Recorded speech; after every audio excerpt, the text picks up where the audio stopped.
तुम्ही जो एक मुद्दा उपस्थित केला आणि मला असं वाटतं ताई मी तुम्हाला इतकी वर्ष आता पाहते, मी तुम्हाला कायम म्हणते की मला ताईंचा ड्रेसिंग सेन्स फार आवडतो. म्हणजे इतकी वर्ष मी तुम्हाला पाहतेय ताई, साडी सिलेक्शन असो, कलर सिलेक्शन असो किंवा ज्वेलरी सिलेक्शन असो, ॲक्सेसरीज असो, ताई आणि त्या फार मला वाटतं एफर्टलेस असतं ताई. म्हणजे फार तुम्ही एफर्ट्स घेतले असं मला तरी कधी जाणवलेलं नाही. आणि मी अनेकदा तुम्हाला भेटते तेव्हा मी सांगते की ताई आज तुम्ही छान दिसताय, ताई आज हा एकदम मस्त जुळून आलेलं आहे. तर ताई हे सगळं कसं इतकं म्हणजे व्याप असतो. बरं, एखाद्या समारंभाला जायचं आहे, तिथे काही लोक तुमच्याकडे फार आशेने पाहत असतात की तुम्ही त्यांचे मुद्दे हाताळाल, तुम्ही त्यांना न्याय द्याल आणि तुम्ही समारंभ सुद्धा तितकाच छान घेऊन जाता. हे कसं जमतं? धन्यवाद. मला असं वाटतं वृषाली की डॉक्टर राममनोहर लोहिया असं म्हणालेत की सौंदर्य असतं ते बघणाऱ्याच्या डोळ्यात असतं.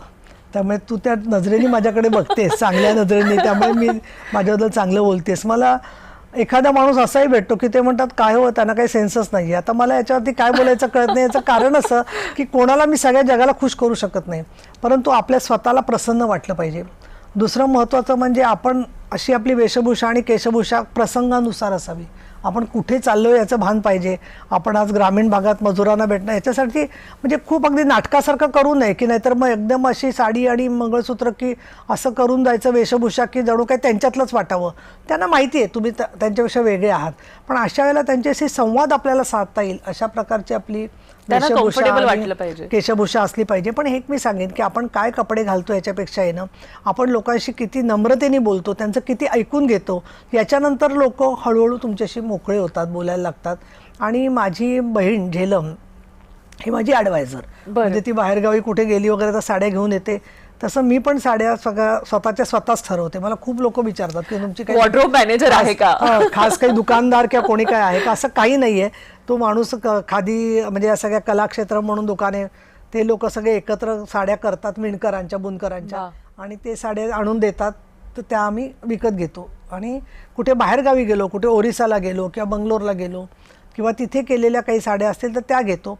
आणि गळ्यातलं कानातलं म्हणशील तर माझ्याकडे खरं सांगायचं तर 80% गोष्टी ज्या आहेत त्या आर्टिफिशियल आहेत. मी काही सोन्याचं खूप कालते अशातला भाग नाही, पण जसं काही वाटेल त्या दिवशी त्याप्रमाणे वेशभूषा करते.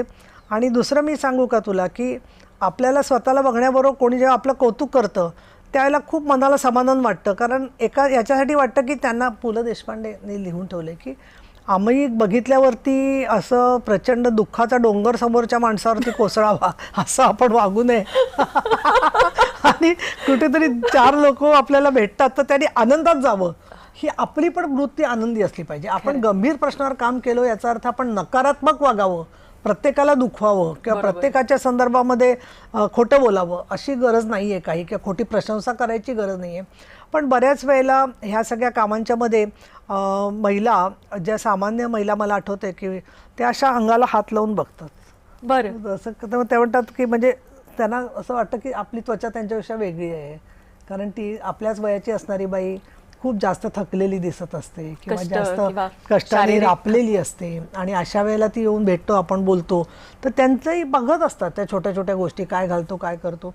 मला आठवते मी मुरुड म्हणून गावात गेले होते आणि एकही बाई माझ्या ओळखीची नव्हती आणि सारखं ते मला सांगत होते आम्हाला तुमचं भाषण ठेवायचं.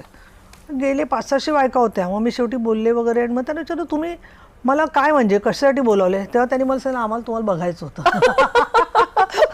म्हणजे मी जय महाराष्ट्राचे खास आभार मानेन की आमच्यासारख्या कार्यकर्त्या, की आम्ही काय अशा अभिनेत्री किंवा अशा नाही आहोत की अशा सेलिब्रिटी आहोत, पण आज आमच्यासारख्या स्त्रियांच्यापर्यंत सुद्धा पोचून आमचा संवाद ऐकावासा वाटतो. याला कारण माध्यमांनी आम्हाला दिलेलं स्थान आहे. आणि हे आम्हाला दिलं कारण आम्ही राजकीय सामाजिक काम करतो, त्याचा तुम्ही रिस्पेक्ट करताय.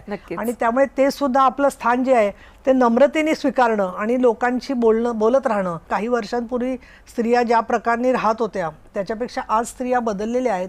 आरोग्याबद्दल स्त्रिया कॉन्शियस होत चाललेल्या आहेत, पण त्याला खूप अंतर अजून आपल्याला चालायचं आहे.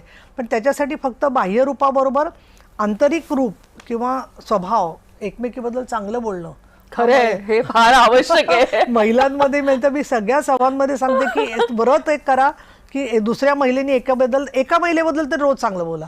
कारण काय म्हणजे पण टीका मी करत नाहीये, पण एक ही जी मानसिकता आहे नकारात्मक, सारखं दुसरीला कुठेतरी हाऊंडिंग करणं, म्हणजे तिला एकटं पाडणं, तिला बोलत राहणं, आणि त्याच्यामध्ये खूप स्त्रिया खच्ची होतात. आणि एकत्र कुटुंबामध्ये, लग्न कार्यामध्ये बऱ्याचशा वेळेला स्त्रिया ह्याच नकारात्मक भूमिकेतून जात असतात की इतरांपेक्षा मी चांगली दिसली पाहिजे. या सगळ्या गोष्टी पाहिल्यावरती असं वाटतं की सबस्टन्स तू जे म्हणालीस, तो सबस्टन्स असा शोधून मिळत नाही, तुझे आहे तुझं पाशी, तो स्वतःला मार्गाने शोधावा लागतो असं मला वाटतं. खरंय. मला असं वाटतं की